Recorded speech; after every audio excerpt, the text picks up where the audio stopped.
Tenemos muchos temas para conversar con el doctor Julio María Sanguinetti, tenemos de sus libros, obviamente estamos en una campaña electoral, pero ahora cuando yo les daba los títulos, el doctor Sanguinetti me decía, lo que pasa que Río Branco es una república aparte. Es una isla. Es una isla. Es una isla con un alcalde colorado en medio de un océano blanco. Sí, pero es interesante cómo se revela el alcalde al bueno, intendente, porque ¿no? el alcalde digamos, no es subordinado al intendente, que también es muy buen intendente, pero bueno, eso aparte. Sí. El hecho que nuestro alcalde ahí muestra su perfil y bueno, y lo logra, ¿no?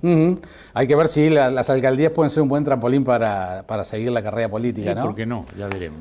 Por ahora no lo han sido, pero ya vendrá. Nos tenemos que acostumbrar al tema de las alcaldías también. Sí, todavía no hay una cultura de la alcaldía, ¿no? Porque no tenemos la cultura del gobierno local. Sí. Esto no es como los Estados Unidos, como Inglaterra, el pueblito, que es la base de la cosa. Acá no. Siempre ha sido esto muy centralizado. Porque es nuestra historia, ¿no? ¿Verdad? Todo muy centralizado. Y la macrocefalía montevideana también es... Bueno, pero ese es el principio de la centralización. Porque, digamos, Montevideo fue la que conquistó el territorio, no a la inversa. Históricamente, digamos, ¿no? Entonces, seguro, fue una ciudad muy dominante. Y el concepto de centralización, los dirigentes, los gobernantes jamás le han encontrado... No, y porque además la descentralización es un debate también adentro de los departamentos, ¿no? Porque el de Río Branco resiste al de Melo y el de Guichón resiste al de Paysandú, Sí. Y es muy fuerte esa resistencia también. O sea, el tema de descentralización también está adentro de los departamentos, ¿no?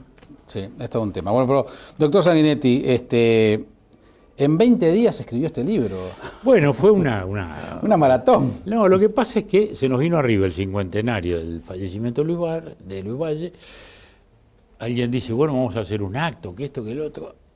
Y yo miré y digo, ¿pero qué hay?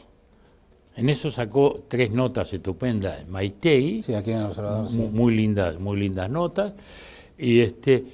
Y digo, bueno, pero no hay un texto, ¿no? Hay una vieja colección de discursos que hizo Rompani poco después de la muerte de Luis Valle, y no hay nada. Los historiadores no han trillado esta época del país, ¿no? Y bueno, y entonces me metí. Primero llamé a la editorial, que había cambiado además, porque habíamos cambiado de editorial. Ahora los autores nos pasa como los futbolistas, ¿no? En Madrid nos habían cambiado. Habíamos pasado de Santillana a Penguin, porque el sello Taurus había cambiado lugar. Bueno, llamé, me dijeron, sí, como no, para el 15 de julio, está fenómeno, mándenos el original. Digo, no, si ustedes me dicen que sí, lo hago. Bueno, y ahí me senté y hice un trabajo, digamos, periodístico de historia. Apelando mucho a su memoria, ¿no? No tanto a la memoria, ¿no? Yo a la memoria le tengo mucho miedo, honestamente. Los conceptos sí, están las imágenes, los conceptos, las visiones, los climas de la época, que siempre es lo más difícil de reproducir, ¿no? Sobre todo para el historiador, ¿no? Por eso lo titulé El Uruguay del optimismo, ¿no? Que alguna gente cuestiona y dice, bueno, pero había problemas en la época. Bueno, no confundamos los temas, ¿no? Yo estoy hablando del estado de ánimo del país, de su idiosincrasia. Era un país optimista, punto. No quiere decir que no hubiera muchos problemas, que no hubiera luces y contraluces, eso aparte. El clima del país era optimismo, era un país que quería hacer, que quería realizar. ¿Qué le daba? ¿Qué elementos había lo más tangibles posibles para que estuviera ese estado de ánimo?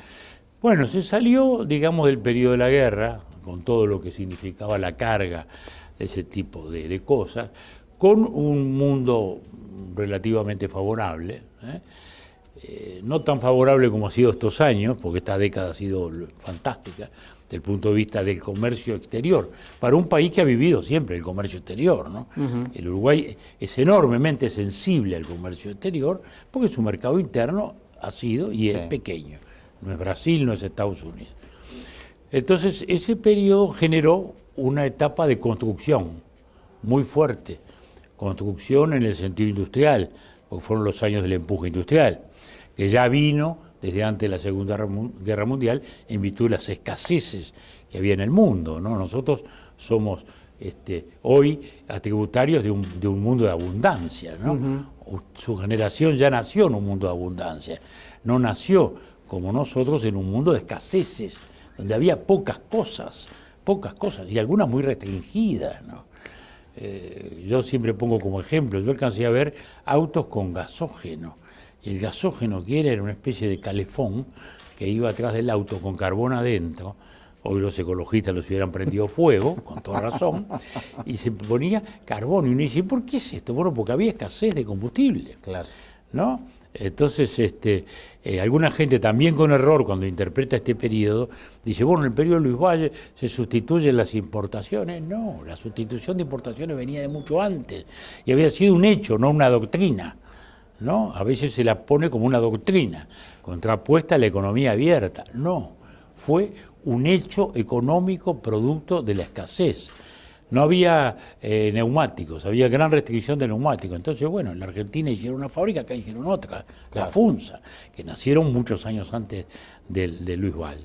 Entonces, pero era un país optimista, en ese sentido, muchas realizaciones, la industria, la voluntad de cambio, la voluntad de cambio también en las instituciones culturales, que fueron muy importantes. Sí, ahí se menciona. Bueno, sí, las menciono porque eso fueron muy importantes en la perspectiva del tiempo, en la Comedia Nacional, la Escuela de Arte Dramático. El fútbol también le fue muy bien. El fútbol, ¿qué le parece? El año 50, que es el punto máximo del optimismo nacional.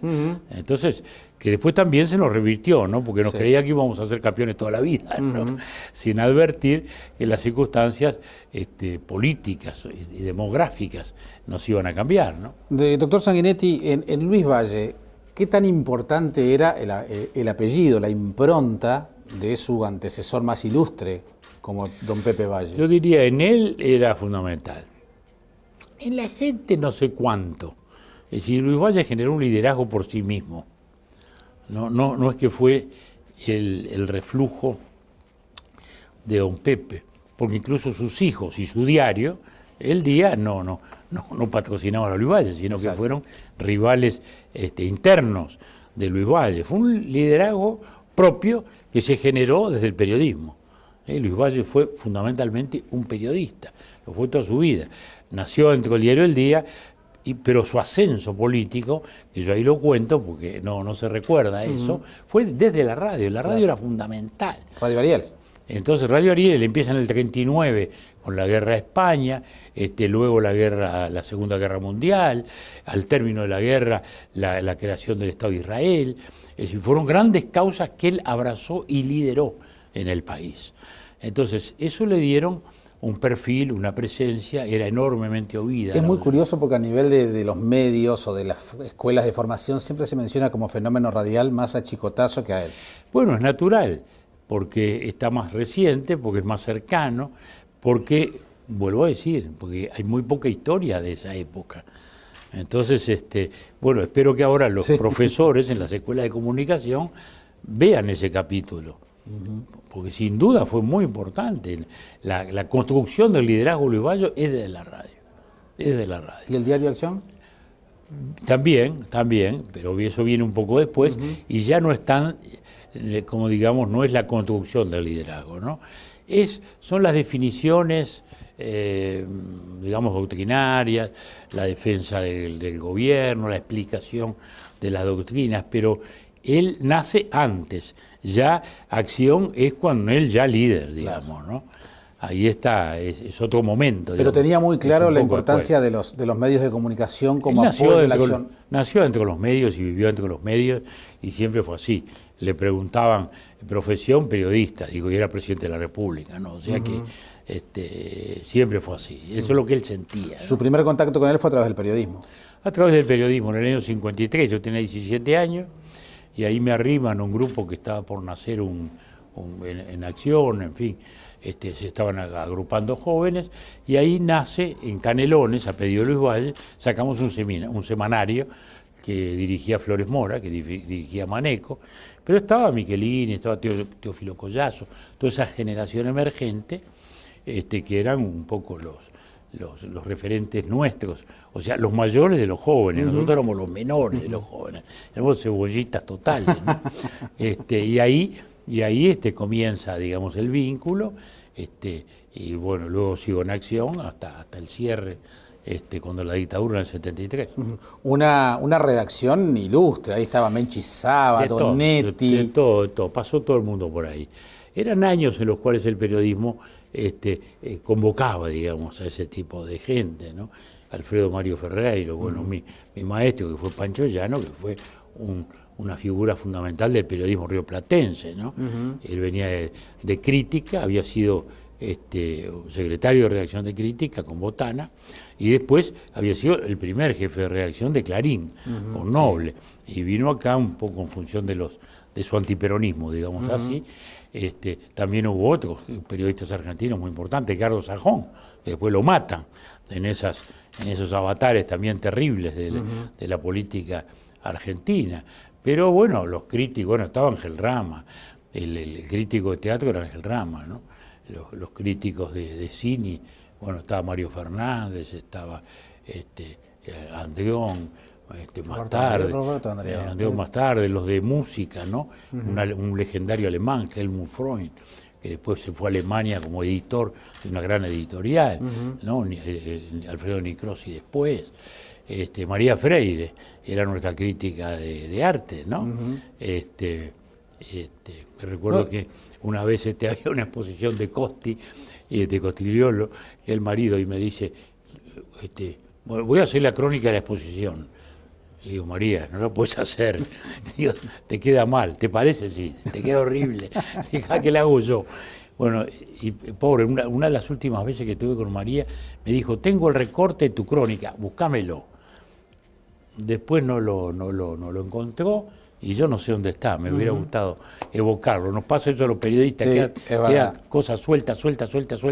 Ahora con la computadora menos, ahora en la computadora uno tiene todo. Uno googlea y aparece todo lo que estaba. Es verdad. Pero en aquellos años no había ni copia. ¿De copia de qué? Claro. Si uno escribía en la máquina, después corregía arriba y otra cosa, ¿no? La devoción que tenía Onetti por Valleverres, que le dedica, creo que es El Astillero, ¿no? El Astillero. El Astillero se lo dedica a él. Este libro está dedicado a Luis Valle y hay una necrológica, lo que él escribe el mismo día de la muerte de Luis Valle, que yo pongo unos párrafos muy sentidos de él. Fue un gran admirador, ¿no? Sí. Incluso Luis Valle es el que le da la historia del cuento, de uno de los más grandes cuentos de él, El infierno tan temido, que es una historia real de un funcionario de la Radio Ariel, ¿no? Una cosa muy perversa, muy peculiar, que bueno, Juan Carlos la escribe notablemente, ¿no? Muy buen título, El infierno tan temido. Y todos los títulos de él, los títulos de él, hasta el último, cuando ya no importe, ¿no? Ya no importa. Todos los títulos de él tienen su jeito, sí. ¿no? Por el diario Acción tuvo que ir a Cuba a cubrir. También, año 59. De eso me enteré en este pequeño libro que no sé si usted ya lo recibió. De César. No, César. No. Ah, es nuevo. Es más, va a tener que hacerse cargo de algunas cosas que cuenta César Aguilar acá. Bueno, puede ser, como César Vicandia. Cuenta el viaje ese a Seguro, a fuimos Cuba. con él, iba un viejo periodista del debate, Mario Esteban, y éramos esos. Y Blengio. Y Raúl Blengio Brito de la profesor mañana. de ontología. Raúl Blengio Brito de la mañana, sí, también gran figura. Y allí, entre otras anécdotas muy jocosas, dice que además que usted se metió en la cabina del avión y que salió como que ya se creía piloto y todo. Usted conoce bien el estilo de Dicandia.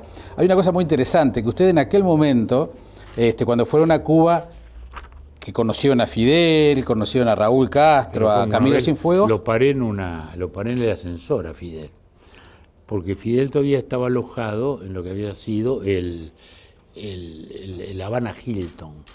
O sea, eran los primeros meses de la revolución. Y entonces una noche llegábamos, yo ahí, y sube Fidel al ascensor que iba para el piso donde él estaba. Bueno, y ahí ya lo atropellé. El sueño del periodista. El sueño del periodista. Me agarró y me tuvo una hora dándome. Y yo metí alguna baza y él haciendo un discurso, porque le hice algunas preguntas molestas sobre la naturaleza del régimen.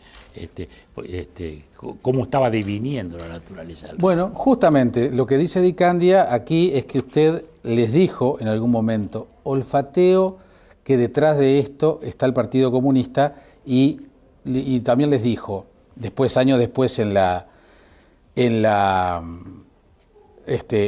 librería de él, esto va a durar mucho, sí. O algo así. Bueno, puede ser. Las dos cosas fueron verdad. Ahí justo lo estaba viendo una foto suya con Fidel Castro. Sí. Que después usted, durante su presidencia, fue cuando nos visitó. Lo invité además después de 20 y tantos años que no lo invitaba a nadie. Porque era un momento que se prestaba. Fue en su segunda presidencia. Seguro, pese a la distancia. Desde Allende no lo había invitado a nadie. Y era un momento en el cual tenía algún sentido, había un intento de aproximación con Clinton, que luego desgraciadamente se diluyó. Y bueno, me pareció que era un buen momento para hacerlo.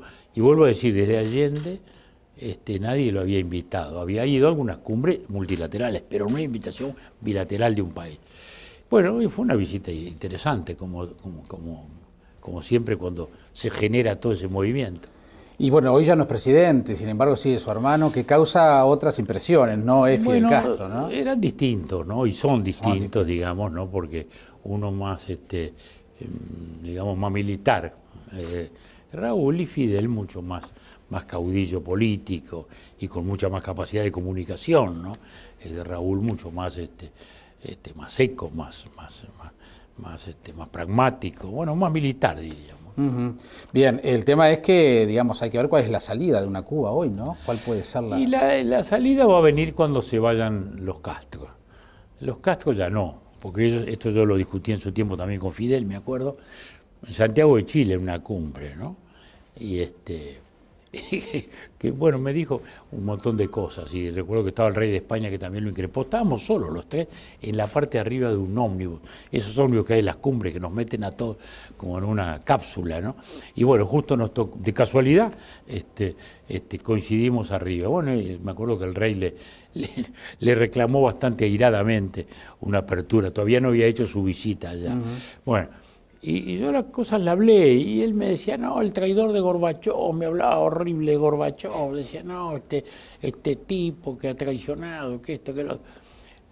bueno, yo a su vez le replicamos, y le digo, bueno, porque si no cambia, seguís con este partido único, televisión única, diario único, es imposible. Bueno, no, pero esto va a evolucionar, chicos, pero no, el camino no es de Rusia, y tal, y dale contra Gorbachov. O sea, me quedaba claro de que el camino de la transición no iba a ser el camino de Cuba, y que la transición vendría, que va a venir, porque no hay otro camino, no hay el camino de la revolución ya, esa es toda la impresión, y por suerte va a haber una evolución. De a ratos aparece y de a ratos desaparece, pero en el fondo ambos Castro siguen aferrados a su idea y se sentirían traidores, eso me queda claro de las discusiones con Fidel, se sentirían traidores a su propia idea si hoy se deslizaran hacia la economía de mercado, que es el comienzo, porque a su vez en la transición de China, que ahí tengo una anécdota muy, muy importante, que es algo más que una anécdota, con Deng Xiaoping, ¿no? Que fue el hombre que cambió el mundo, digamos, y yo le pregunté a Gorbachov en ese momento, cuando Gorbachov estaba en el auge, y él dijo, está perdido, y no lo sabe. Me acordé del cuento de Borges, el muerto, está perdido y no lo sabe. Él hablaba así en sentencias, Deng Xiaoping, como en general los chinos, que son un poco enigmáticos. Fumaba todo el tiempo, además, le ponía una salivadera ahí. Y entonces, bueno, la obvia pregunta mía era por qué, ¿no? Que iba con traducción, y a su vez su modalidad, ¿no? Pensaba. Entonces dijo, él cree que la reforma económica y la reforma política se pueden hacer a la vez. Y no sabe que la reforma política se come a la económica, y así lo decía con una pequeña manito, pero muy pequeñito, muy chiquito, se come a la económica y después se come a sí mismo. Acá va a ser todo distinto. Acá primero tenemos que sacar a China del hambre. Bueno, en el 2000, algo así, ya habrá salido del hambre, en el 2010, 2020, podríamos ser un país de ingreso medio. Y bueno, en 2030, 2040 habrá que discutir la compatibilidad política con la economía de mercado. El debate será para entonces. Todo ha ocurrido un poco más rápido de lo que él pensaba, sí, pero las etapas son las que él dijo, y nada de reforma política adosada, sino primero reforma económica. Y bueno, la experiencia no le ha ido mal a China con ese camino, no le ha ido mal. Para nada. Pero cuando lo escuchaba hablar de Cuba, estaba pensando que también es lo que ha sido desde el punto de vista modélico Cuba, para otros países latinoamericanos. Entonces surge un Hugo Chávez, por ejemplo, y toma un vínculo con Cuba, y bueno, ahora Maduro es distinto que Chávez. Fue un modelo revolucionario en los años 60, pero que al final no tuvo éxito en ninguna parte. Esa es la realidad. Generó grandes esperanzas y movimientos revolucionarios. Fue lo que pasó acá. Claro. El movimiento Tupac es hijo de la Revolución Cubana, sin ninguna duda, del sueño de la revolución violenta, que en el caso del Uruguay era donde menos tenía sentido, como lo había dicho el propio Che Guevara acá en Montevideo, diciendo ustedes tienen una democracia, no tiene ningún sentido, conserven lo que tienen, la violencia es muy complicada, el Che Guevara dice, se sabe cuando se tira el primer tiro, no se sabe cuando se tira el último, en fin, todo aquello que es conocido pero que no está de más recordar de vez en cuando. O sea, eso fue el impulso revolucionario. La palabra revolución era la magia de aquellos años. Todo el mundo hablaba de revolución, revolución, revolución. Así como ahora de algún modo se habla de innovación, ¿no? Como la receta, ¿no? Para unos y para otros, ¿no? La innovación, la innovación. Bueno, era la revolución la que le iba a dar la respuesta. La respuesta venía de la política, no venía de la ciencia ni venía de la economía. Como el título de ese formidable libro de Heber Gato, El cielo por asalto. El cielo por asalto, ese era el tema. La idea era tomar el cielo por asalto, porque el cielo estaba ahí, el paraíso se podía alcanzar. Se alcanzaba con un guerrillero barbudo y una Kalashnikov en la mano. Ese era el sueño de la conquista del paraíso. Bueno, eso pasó. Chávez, yo diría que es un caudillo populista, ¿en qué se puede legitimar? Bueno, en el sueño cubano, porque a su vez ha sido su aliado, pero ya tampoco, su régimen tampoco es el régimen cubano. Es un régimen autoritario, yo diría con un autoritarismo populista primitivo, ¿no? Por eso esas escaseces, por eso esa economía tan restringida, por eso todo un intervencionismo muy primitivo también del Estado, ¿no? Entonces, tampoco es el régimen comunista, ¿no? Doctor Sanguinetti, volviendo a Valleverres, y justamente este momento de la crisis, de la violencia urbana, ¿fue de alguna manera el comienzo del fin de ese Uruguay y el optimismo? Sí, fue el comienzo del fin, sí, por eso lo digo, que él representa el gran momento optimista y vive en los últimos años el comienzo del país de la crisis, digamos, ¿no? El que empieza ya en los años 60, digamos, ¿no? Después de la Revolución Cubana, justamente, y ahí empieza, porque también habían cambiado las condiciones exteriores. Ya aquel mercado que nos había sido tan favorable empieza a ser negativo y a complicarnos. La caída de las exportaciones en ese momento, del valor de las exportaciones, es drástico, digamos, totalmente drástico. Si se compara 49.50 con 57.58, se ve un 50% de caída del valor. Entonces, eso que está usted mostrando quiero allí, que lo vean los televidentes, porque es un conmovedor boceto. Es un dibujo ya de un Valle Maduro, de Guillermo Fernández, como boceto para un cuadro que hay en el Palacio Legislativo, al óleo que pintó él mismo, ¿no? Y años después él me regaló el boceto. Es precioso, como dibujo es precioso. Y bueno, el maestro era el maestro. Era un gran maestro, sí, enseñó varias generaciones. Sí, sin duda. Luis Valleverres, bueno, prácticamente que otro de sus bestsellers como el señor Figari. Bueno, ese ha vuelto, el doctor Figari. Esta es su nueva edición. Se hizo una nueva edición hace poco. Y bueno, y este libro me ha dado mucha satisfacción, digamos, ¿no? También llenó un vacío. Bueno, por ahí venía mi razonamiento. Digamos, Luis Valleverres, en el caso de Luis Valle había un vacío. En el caso de Figari había un vacío. Un gran vacío del personaje, del doctor Figari. Claro. El pintor no, el pintor era casi un ícono nacional, un ícono rioplatense, diría yo, ¿no? Primero allá y después acá, como solemos hacer. Bueno, pero eso pasó en la vida, había que contarlo. Y eso es lo que intenté, por eso el doctor Figari, hablando del abogado, el penalista, el político, el filósofo, el educador, todo ese personaje tan proteico, tan formidable, que fue don Pedro, ¿no? Y que por eso digo, me ha dado mucha satisfacción, porque creo que contribuyó, tanto en Argentina como aquí, a ver qué había detrás de él y también a entender mejor su pintura, porque él es el filósofo spenceriano, evolucionista, por eso pinta arquetipos primitivos, ¿no? Trogloditas, los negros, los gauchos, trogloditas. ¿Quién pintó trogloditas, no? Claro, salvo un spenceriano que está pensando en la doctrina de la evolución, un darwinista, ¿no? ¿Quién podía pintar trogloditas? Bueno, él pintó trogloditas. Doctor Sanguinetti, y en el doctor Figari, justamente ahí, usted nos pone sobre la mesa algo que quizás se ha repetido, pero no lo suficiente, que bueno, que es esa concepción de la educación a través de su Escuela de Artes y Oficios, la fundación de las escuelas industriales, y que de alguna manera es un discurso que quizás sin nombrar a Figari ha tomado el presidente Mujica, ¿no? Sí, pero no entendiendo lo que es el concepto, que es lo que a veces pasa. Figari no era simplemente un abanderado de las escuelas industriales como escuelas de oficio, no. Para empezar, él reformó la vieja Escuela de Artes y Oficios, transformándola, porque su idea no era producir obreros, como decía él en su debate con los muebleros, no es producir obreros, yo les voy a producir obreros a ustedes enseñándoles simplemente a cepillar madera, no, voy a generar conciencias productivas, voy a generar empresarios, digamos, en un lenguaje un poco más moderno. Y la idea de él era mucho más amplia.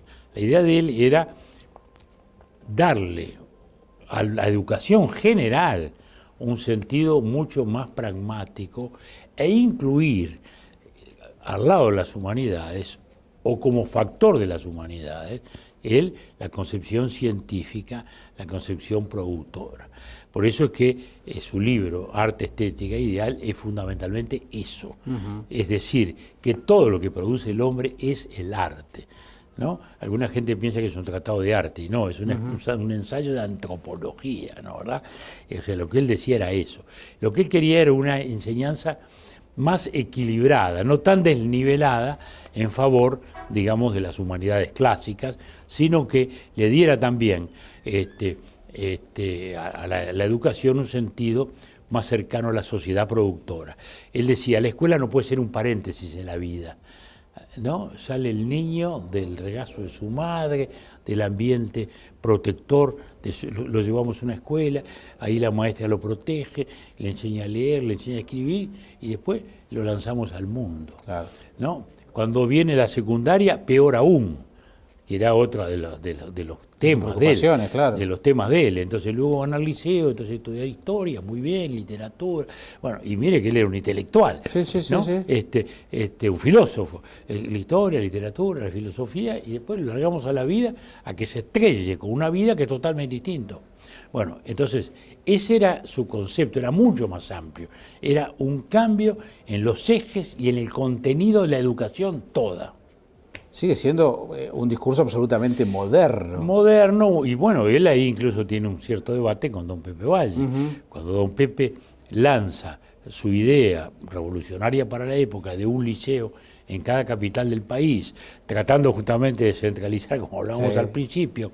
Por eso ahora se han celebrado en todo el centenario, país, prácticamente el centenario de todo, porque es la ley de don Pepe.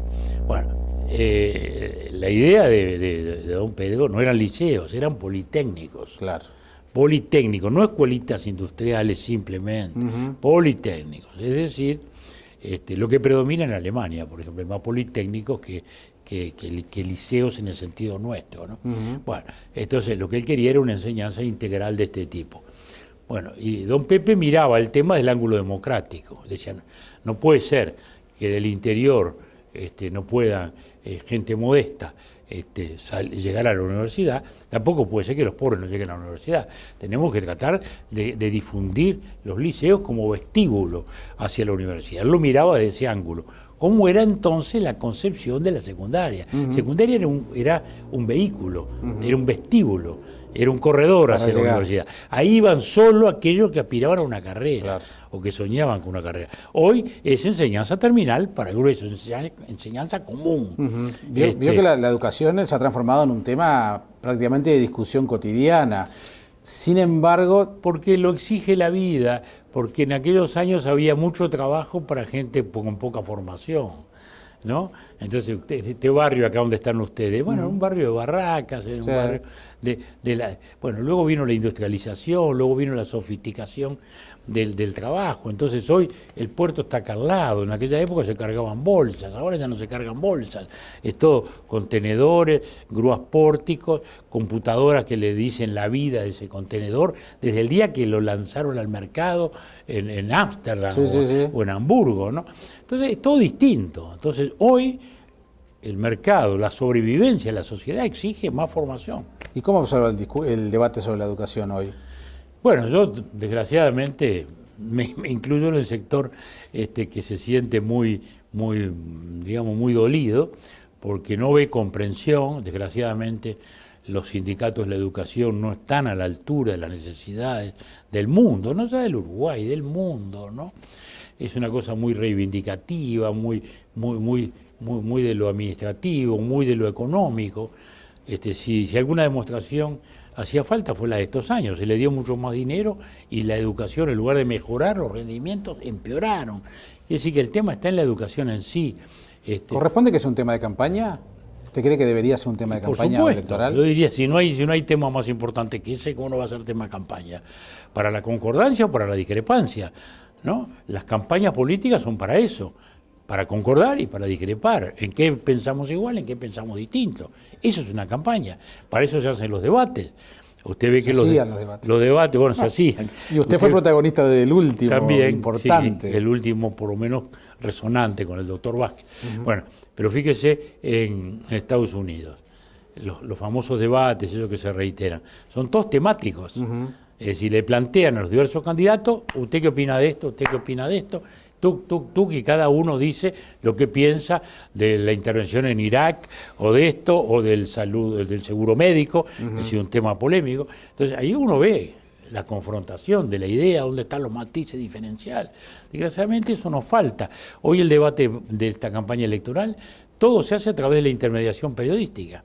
El periodista que le dice a un candidato, mire, el candidato Juan de usted, y el candidato Pedro dice esto, y usted qué dice, y entonces es toda una intermediación a través de la fugacidad también. Recién ahora están apareciendo algunos programas más amplios. Vázquez dice que es un show mediático el debate. ¿Usted cómo lo siente? No, yo creo que no, de ninguna manera. De ninguna manera. Participé en muchos debates, me siguen gustando los debates, y en el debate presidencial creo que es muy importante, porque no solo está el debate de ideas, también está el debate de personalidades, porque la elección del presidente no es la elección del mono sabio que sabe más cosas que el de al lado, no es eso.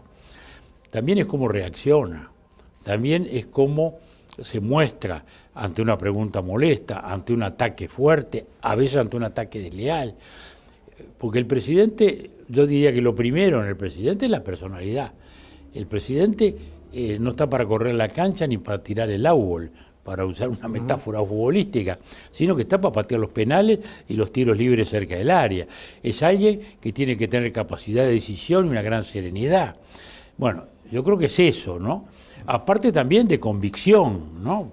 Tiene que ser alguien convencido de lo que piensa. Hubo un proyecto del diputado Amado del Partido Colorado para hacerlos por ley, o sea, obligar por ley. Yo no me atrevo a opinar sobre eso, habría que pensarlo un poco, pero en todo caso creo que es una práctica saludable a la democracia que se practica en todas partes. Lo que nunca han tenido, doctor Sanguinetti, que además siendo usted periodista, en aquel momento se designara una figura independiente como el rector de la universidad, como era Brovetto, que terminó siendo presidente del Frente Amplio para conducir un debate. Bueno, porque en aquel momento los intermediarios que negociaban el debate propusieron de nuestro lado a todos los periodistas de la época, que Never, que Villegas, que que el otro.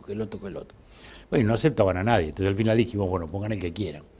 Y entonces, bueno, los representantes del doctor Vázquez propusieron al rector y él fue nuestro moderador neutral, que tampoco influyó, porque yo tampoco pensaba que eso iba a cambiar las cosas. Vamos a entender, yo quería el debate de cualquier manera, ¿no? Eso es así, sin ninguna duda. Necesitaba el debate, diría yo, del punto de vista de las alternativas de la campaña, ¿no? Esas son cosas que hay que mirar. ¿Y cree que el debate cambia? Porque también quienes están en contra de la no participación dicen, no, un debate no cambia la idea de la gente de lo que va a votar o no. Mire, yo no sé si cambia o no cambia, pero que creo que influye en la medida en que eso hay que entenderlo bien. Las campañas son un debate sobre los márgenes. El 80-85% de la gente que está hoy en la ciudadanía del país ya sabe lo que va a votar. Claro. El debate no y es... más siendo voto obligatorio como tenemos. Además, por eso el 85% ya está, el 80% ya está. Ese no es el debate. La acción transcurre sobre ese 15 o 20% final. Exacto. Que hay que convencer a través de ¿qué? De la comunicación del candidato, de la propaganda, de los acentos que pone. Entonces es un debate siempre marginal y ahí es donde puede haber influencia. Porque no estamos hablando del ciudadano definido, claro. A él no lo vamos a cambiar. Sabe que no lo convence. No va a o cambiar, difícilmente. ¿no? Es decir, yo recuerdo que en aquel debate, lo puedo decir ahora, cuando terminé, muchos de mis compañeros me dicen, te volcaste muy a la derecha, estuviste muy duro con el marxismo y con el socialismo. Le digo, bueno, miren muchachos, yo me dediqué a un segmento, porque ¿qué estaba pasando? Yo había quedado como favorito, ¿no? Cosa que le ha pasado a Vázquez ahora. Entonces me pegaban de acá, me pegaban de allá, me pegaban de acá, me pegaban de allá. La cosa se fue emparejando.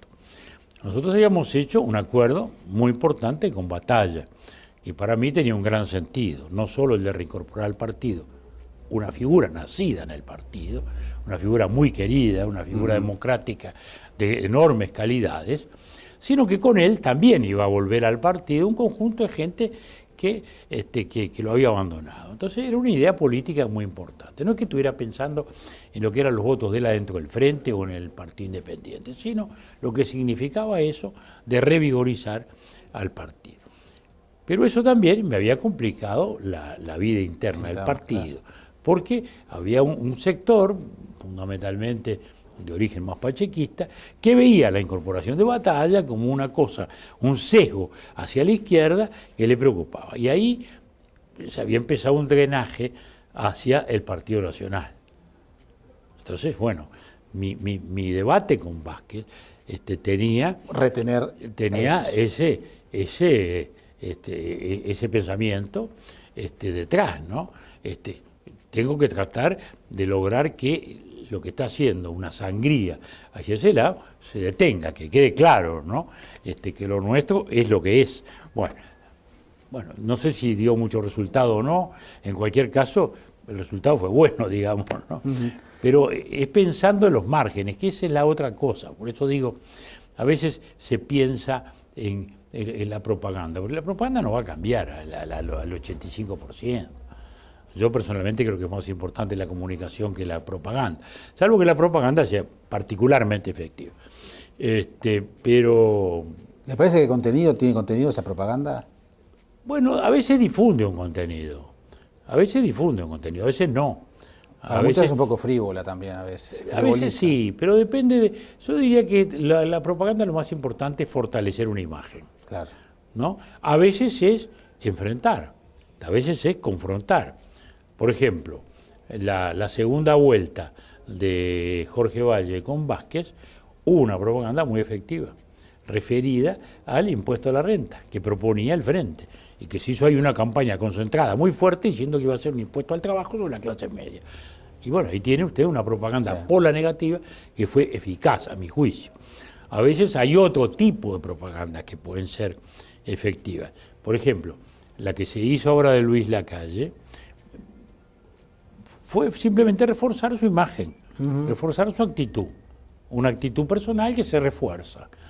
Pese a que todavía no ha habido propaganda propiamente dicha, sino la pseudo propaganda que hoy hay, que hoy está más bien muy violada, ¿no? Porque es terrible. Yo oigo las radios y hoy oía las radios y era musiquitas del frente, musiquitas de todo, con el subterfugio de decir estamos anunciando un acto, y ya ni eso, hoy anunciaron una lista, no sé qué cosa.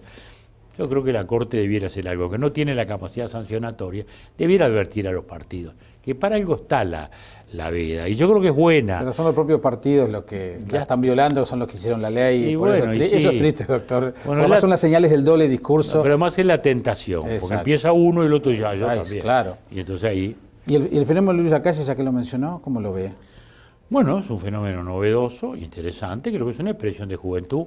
En todos los partidos ha habido una expresión de juventud. Por algo en la interna frentista ganó Sentí, en nuestro partido ya había habido un proceso de renovación con un candidato nuevo y joven como Pedro Bordaberry. Entonces, creo que hay un reclamo de juventud. Hay un reclamo, ¿le parece que es...? Y creo que es bueno. Yo diría, en todas las generaciones lo hay. Siempre en la elección se hace sobre la base del cambio, ¿no? Ese que fue el error de concepto de la propaganda inicial del Frente, que ahora está tratando de revertir, que es la idea de reiteración. Es decir, nadie vota la reiteración. Para seguir igual. Nadie vota para jugar el segundo tiempo igual que el primero, ¿no? Queremos hacer algún gol nuevo, ¿no? Eso es así en todas las épocas. Después discutimos qué cambio. Es decir, mi primer leitmotiv en el 84 fue el cambio en paz. Sí. Frente a lo que yo veía como un cambio hacia lo radical, digamos así. Entonces, las fuerzas opositoras a la dictadura predominábamos, pero lo que llamaríamos el modelo de cambio era distinto. Lo nuestro era el cambio en paz. Y bueno, eso sirvió, pero siempre es el cambio lo que está presente. Entonces el tema es la naturaleza del cambio, ¿no? Doctor Sanguinetti, ¿y cómo ve al Partido Colorado, ya que hablamos de cambio? Porque en definitiva también ahora hay como una especie de polarización entre el sector de Bordaberry y el sector vallista. Bueno, usted obviamente es una cara visible, histórica dentro del vallismo. Bueno, mire, hoy efectivamente hay ese proceso que se da con el llamado balotaje anticipado, que personalmente creo que es un error de la ciudadanía. La ciudadanía tiene que entender lo que es primera vuelta y segunda vuelta. Michel Debré, que fue el que lo incorporó a la Constitución francesa, decía: la primera se vota con el corazón, la segunda se vota con la cabeza. Y es así. Es decir, lo que llamaba, primero se vota a su partido, segundo se vota a la familia ideológica más cercana, digamos, ¿no? Y creo que eso es muy importante hoy. Por eso que en algunos lugares, uno lo ve mucho en las intendencias. Hay unos departamentos donde el Partido Blanco es mayoritario y es muy débil el Partido Colorado como consecuencia. En Rivera y Salto al revés. Como los candidatos nuestros son muy fuertes, mucha gente blanca dice: no, yo quiero el candidato colorado frente al del frente y ya está. Y el Partido Blanco luce más débil, ¿no? Eso se da. Bueno, en lo nacional creo que es un error grave. Primero, por dos cosas. La primera, porque en la primera se van a definir el Parlamento, lo cual no es chica cosa. No es chica cosa. Entonces el Colorado que dice: no, yo estoy en la duda. Bueno, entonces tú lo que querés es dejar al Partido Colorado sin representación. No, eso no. Bueno, es eso. Segunda cosa muy importante, entender que para llegar a la segunda vuelta, del mejor modo, hay que buscar los afluentes. Porque no todo el mundo puede estar dispuesto en la segunda vuelta a votar a uno o a votar a otro, ¿no? Porque en la segunda vuelta no se votan partidos, se votan dos candidatos, no es el Partido Nacional o el Partido Colorado. La candidatura de Jorge Valle, por decir de algún modo, que fue la primera, no era votar al Partido Colorado, era él con la contraposición del doctor Vázquez. Eso es la segunda vuelta, para eso está la segunda vuelta, para que, bueno, uno pueda votar en función de afinidades. Entonces, por eso creo que el Partido Colorado ha sufrido un poco ese proceso, pero espero que ese margen que todavía está en disputa entienda que el mejor modo de en la segunda vuelta poder derrotar a la candidatura frentista es votar al Partido Colorado en la primera. ¿Lo representa Bordaberry a usted? Naturalmente que sí. Lo representa la masa colorada porque lo votó. Y yo creo que sí. Porque lo que más tiene que luchar Bordaberry es contra el prejuicio. Entonces, como es hijo de quien es, dicen: es conservador. ¿Y por qué es conservador? Yo oigo todos los días propuestas. Yo creo que es el candidato que más propuestas ha hecho, que ha elaborado un programa más amplio, que lo ha impreso, que lo defiende. Todos los días está con propuestas. Sobre la educación ha estado constantemente tratando de innovar. Es decir, yo no veo nada más que propuestas, reformas. Ahora, es reformista, sí, pero hoy ¿quién es revolucionario? ¿No? Todos somos reformistas de algún modo. Otros son continuistas, ¿no? Como le pasa al Frente, que es continuista de lo que vive hoy. Bueno, entonces sí, el Frente está defendiendo la educación tal cual está, mientras que Bordaberry está proponiendo un cambio que es la continuidad de la reforma que hicimos nosotros en nuestra segunda presidencia, con Rama de presidente y con Solari de vicepresidente. Es decir, que yo me siento muy bien representado, como también me siento muy bien representado por Amorín y Tabaré Viera, con los cuales he tenido, sobre todo con Tabaré Viera, tengo toda la historia del Foro Ballista, ¿no? De modo que, por supuesto que me siento representado. ¿Qué es lo que le falta al Partido Colorado? Porque según las encuestas sigue siendo tercero allí. Sí, ¿no? bueno, no, sí, hoy está tercero, vamos a ver, bueno, yo no sé. Lo que creo que le falta hoy, a mi juicio, es quizás lo que le ha faltado es escenario, para que se vean los candidatos. Yo personalmente creo que Pedro Bordaberry es el candidato mejor preparado. El más solvente, el que uno le ve mejores propuestas, el que uno le ve una actitud clara y serena de oportunidad, el que está en la realidad, el que no escabulle, porque a veces también en la política uno ve que en temas que son con dos lecturas se escabullen, se esconden. Pedro no se esconde. Bueno, creo que en ese sentido lo que le ha faltado al Partido Colorado es un escenario más amplio para que el candidato, que yo creo que es muy buen candidato, como digo, yo lo voy a votar con convicción, de modo que no estoy diciendo nada distinto de aquello en lo que creo. Doctor Sanguinetti, usted escribió hace poco, ayer en El País de Madrid, una columna que decía que percibía vientos de cambio en la región, pero no desde una perspectiva ideológica, mencionando obviamente Brasil, Argentina, Uruguay. ¿Qué basa eso? No, porque los vientos de cambio están referidos a la política. ¿Por qué hay viento de cambio en Brasil? Porque hay un cambio ideológico, porque no se quiere más a la izquierda, no se quiere más al PT, porque no se quiere más la corrupción del PT. Entonces usted ve que el desvío es hacia una candidatura, Marina Silva, que nadie la compra como estadista. Claro. ¿Qué es lo que se busca en Marina Silva? Bueno, a esa mujer honesta, sensible, hecha de abajo, que fue ministro de Lula y que se peleó con Lula porque siendo ecologista se estaban hiriendo el Amazonas y ella estaba, o sea, alguien que ha sacrificado su posición política por defender sus ideas. Entonces, ¿qué se busca? Honestidad política. El tema es político. Marina Silva no está discutiendo economía con el PT. El tema es ese. En el caso de los Kirchner, se podrá discutir del punto de vista económico, sus aciertos o sus errores, pero la enorme voluntad de cambio que uno percibe es con su estilo político, ¿no? Con esa mayoría intransigente del Parlamento que se lleva todo por delante y con una presidenta que ataca a todo el mundo. Bueno, sus ataques a la prensa yo no creo que tengan precedente mundial. Nunca, yo no recuerdo un presidente dentro de una democracia que durante meses y meses estuviera hablando todo el día con el dedo así frente a los dos principales diarios. No creo que haya un ejemplo en ningún lugar del mundo, ¿no? Es decir, yo creo que la voluntad de cambio está referida a que en la Argentina hay un reclamo de moderación en todo, ¿no? Es decir, dejemos esa retórica de blanco, negro, somos los todo buenos contra los todo malos, luchando contra los buitres, que es una retórica muy populista. Hace 68 años, sí, 68 años, que llegó Perón al gobierno con Braden o Perón. Braden o Braden era el embajador americano. Y hoy estamos Cristina o los buitres, ¿no? Sí. Es decir, es esa dicotomía del enemigo terrible, ¿no? Entonces, y en el Uruguay yo creo que también. Es decir, ¿por qué está ocurriendo? Es un sesgo ideológico. Bueno, en algún aspecto sí, en algún aspecto no. Pero la gente está cansada, esa mayoría absoluta, de esquemas de seguridad pública equivocados. Usted manejó la idea de que el Frente estaba preparado para perder. Por eso, porque fundamentalmente le veo eso, su deserción y su decepción, la decepción que ha producido. ¿Y la oposición está capacitada para ganar? Yo creo que sí, yo creo que está más que lo que estaba. Uno siempre le gustaría más. Claro, porque en su momento usted había dicho que no. No, en su momento yo decía que tenía dudas. Por ejemplo, en la educación. Era fundamental la educación.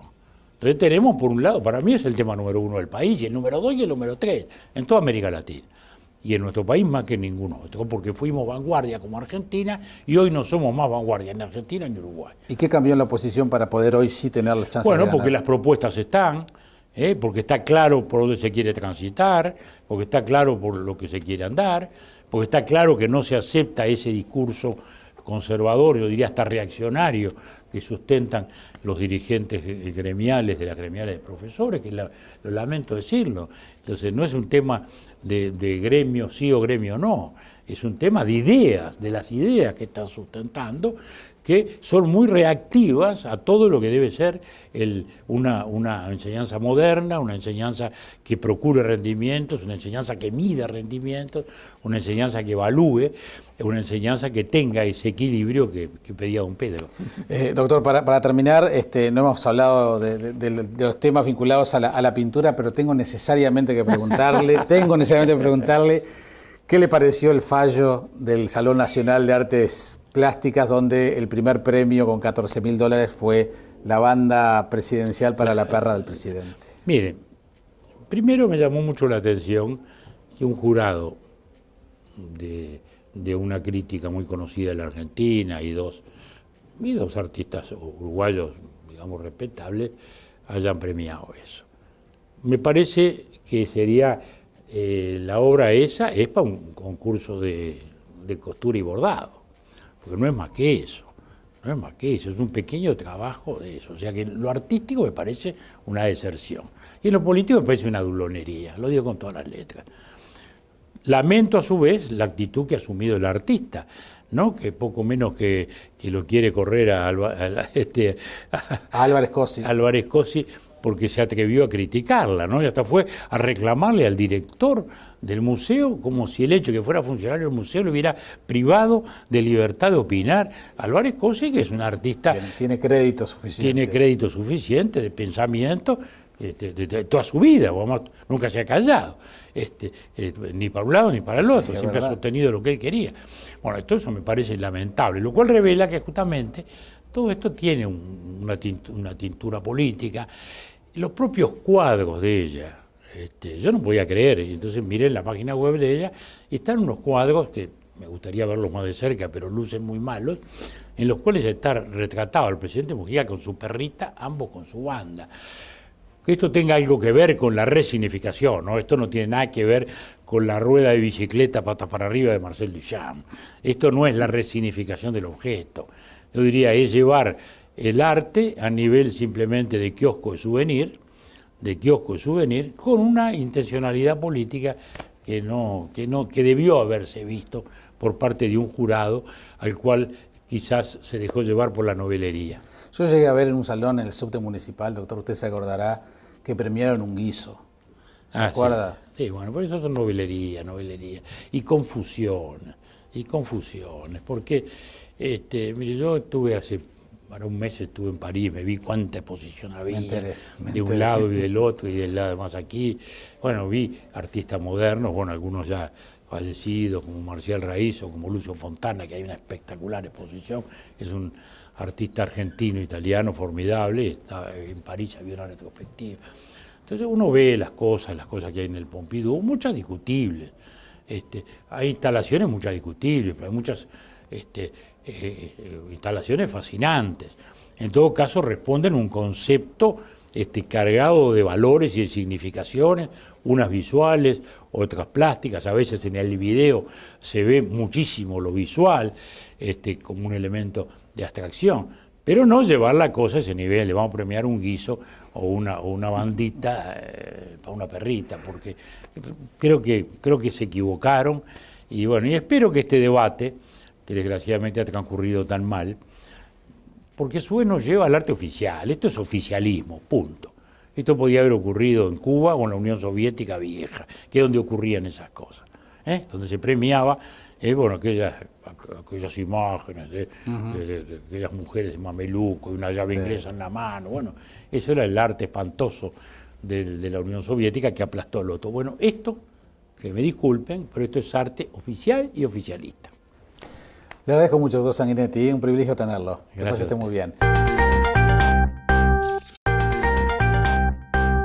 Tenemos muchos temas para conversar con el doctor Julio María Sanguinetti, tenemos de sus libros, obviamente estamos en una campaña electoral, pero ahora cuando yo les daba los títulos, el doctor Sanguinetti me decía, lo que pasa que Río Branco es una república aparte. Es una isla. Es una isla. Es una isla con un alcalde colorado en medio de un océano blanco. Sí, pero es interesante cómo se revela el alcalde al bueno, intendente, porque ¿no? el alcalde digamos, no es subordinado al intendente, que también es muy buen intendente, pero bueno, eso aparte. Sí. El hecho que nuestro alcalde ahí muestra su perfil y bueno, y lo logra, ¿no? Hay que ver si las alcaldías pueden ser un buen trampolín para seguir la carrera política, ¿no? ¿Por qué no? Ya veremos.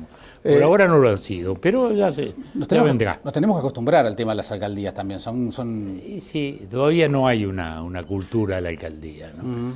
Porque no tenemos la cultura del gobierno local. Sí. Esto no es como los Estados Unidos, como Inglaterra, el pueblito, que es la base de la cosa. Acá no.